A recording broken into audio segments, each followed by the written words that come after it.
Hello everyone, welcome to my channel Orchids and Me. Thank you for watching and thank you for subscribing. So today I want to share with you when to water orchids that in pure sphagnum moss. So this is an orchid that I bought with flowers. I think this is the second bloom because I think this is the first one. It's just a small orchid. This is in pure sphagnum moss. Look at it. It's compact. It's hard. And the roots, some of them are dead already, but there's a new root coming out, growing. I added a fertilizer cup here. I'll add a note when I bought this. So from that time up to now, you can see that it grew a new leaf, and this is healthy and shiny, and you can see this is very dry, but the orchid is alive.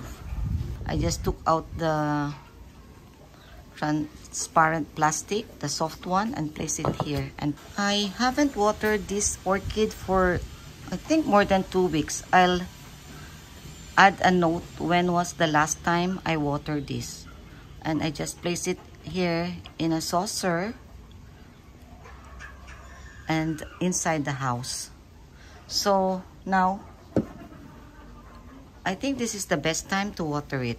See, it's so dry, it's so light, there's no moisture at all, but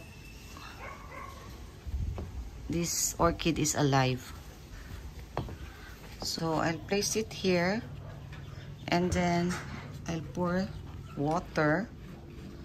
I'll try to pour water on this fertilizer cup so it can provide some nutrients. And we'll wait until the moss absorbs the water.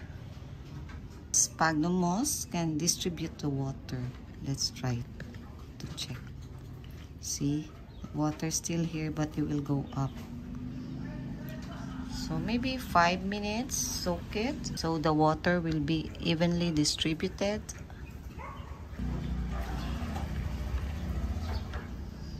This one we can still take it out like this. For sure, water already sipped, or worse, already distributed. This one is wet.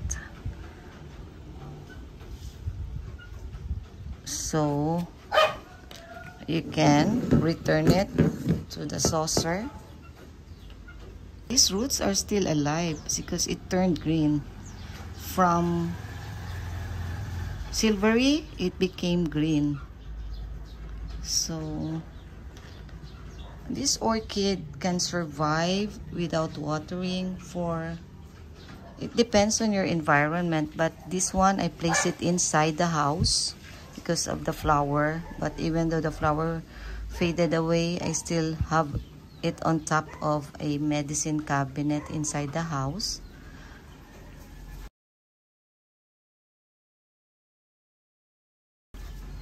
And I forgot about this orchid because I've been going back and forth to the province. So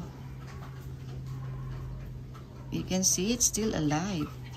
Type of orchid will not die from underwatering, but it can die from overwatering, especially if it's in sphagnum moss. So this orchid can last for another 2 weeks or more, depends on the weather. If it's rainy, so hot, or sunny, if it depends where you place them. But you can check if it's really light and the moss is really dry, that's the time you water this orchid. This is an old saucer and there's a chip here, that's why I used it as a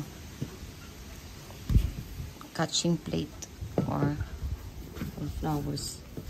Thank you for watching. Like po kayo, comment, and subscribe. Hit nyo rin po yung notification bell para ma-inform kayo sa upcoming videos. Thank you. Bye bye. See you next video.